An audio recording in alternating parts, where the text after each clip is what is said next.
नमस्कार दोस्तों, कैसे हैं आप सभी। उम्मीद ये है कि आप बहुत अच्छे होंगे। आपका स्वागत है फिर से आपके ही अपने YouTube चैनल सरगम रिकॉर्ड्स पर। मैं आपका अपना होस्ट एंड दोस्त अजीत शर्मा।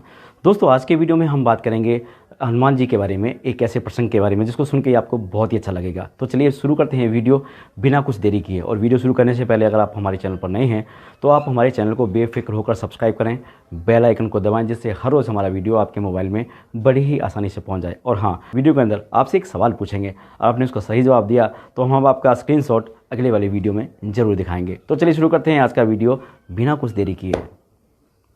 दोस्तों, लंका विजय के बाद जब प्रभु श्री राम अयोध्या वापस आते हैं तो हनुमान जी भी प्रभु श्री राम से बोलते हैं, प्रभु आप भी मुझे साथ में ले जाइए, क्योंकि मैं यहाँ क्या करूँगा।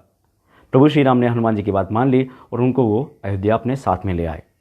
अयोध्या आने के बाद उनका राज्याभिषेक हुआ और राज्याभिषेक होने के बाद सभी को अपनी ड्यूटी सौंपी गई। हनुमान जी को भी अपनी ड्यूटी सौंप दी गई। हनुमान जी को बोला गया कि आप के पास दो काम हैं। पहला काम ये कि जब कभी भी मुझे राज दरबार में नींद आए तो आप मुझे चुटकी मारकर जगा दिया करना, और नंबर 2, हमेशा सुबह सुबह आप मुझे आकर जगाओगे।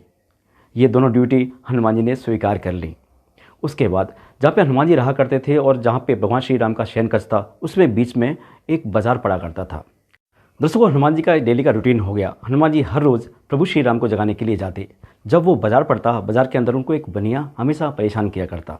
वो अक्सर उनसे पूछता, हनुमान जी रुको, पहले मुझे आप ये बता के जाओ कि आपने लंका को कैसे जलाया। हनुमान जी उसकी इस आदत से बहुत परेशान थे। वो हर रोज़ जाते और हर रोज़ वही बनिया मिल जाता और हर रोज़ हनुमान जी से बस यही सवाल करता, हनुमान जी आप मुझे ये बता के जाओ कि लंका कैसे जली।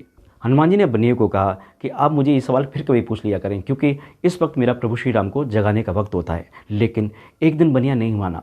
बनिया ने हनुमान जी को रोक लिया और पूछा, आज तुम बता के ही जाओगे कि लंका कैसे जली। हनुमान जी ने सोचा, ये बनिया मुझे रोज़ तंग करता है और इसी वजह से मैं हर रोज़ लेट हो जाता हूँ। तो हनुमान जी ने कहा, चलिए आज मैं तुम्हें सब कुछ बता के ही जाऊँगा कि कैसे लंका जली। हनुमान जी ने शुरुआत से स्टोरी लेकर, जहाँ से वो प्रभु मुद्रिका लेके जाते हैं, यानी सीता जी की मुद्रिका लेके जाते हैं, उससे लेकर जब वो लंका से वापस आते हैं, वो सारी स्टोरी हनुमान जी ने उसे बता दी। लेकिन हनुमान जी की बातें सुनकर वो संतुष्ट नहीं हुआ। वो ये चाहता था कि उनके पूँछ में आग लगी तो उनके दर्द हुआ या नहीं हुआ। सिर्फ उसके पूछने का मतलब यही था।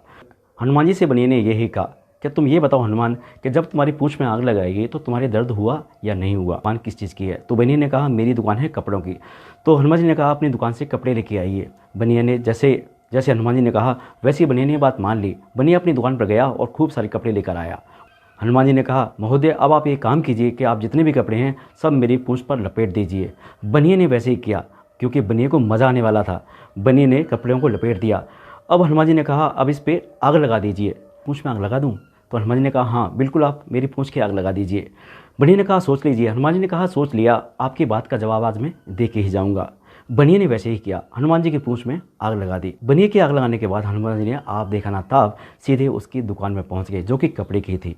अब जैसे ही कपड़े की दुकान के अंदर हनुमान जी पहुँचे, उन्होंने हर जगह कपड़ों में आग लगा दी और बाहर आकर हनुमान जी ने उस बनिए से कहा, देखो जी श्रीमान, ऐसे लंका जली। आपको ये प्रसंग कैसा लगा कमेंट बॉक्स में लिख के ज़रूर बताइएगा। और हाँ, एक सवाल, जब हनुमान जी मुद्रिका लेके आते हैं तो हनुमान जी ने मुद्रिका कौन सी हाथ में ली थी? इस हाथ में या इस हाथ में या कहीं और? चलिए इसका रिप्लाई आप ज़रूर दीजिए। आपके इस जवाब को हम कल वाली वीडियो में ज़रूर दिखाएंगे। चलिए मिलते हैं कल एक नए वीडियो में नए विषय के साथ। तब तक आप हमेशा की तरह मस्त रहें, व्यस्त रहें, ज़बरदस्त रहें। जय श्री राम।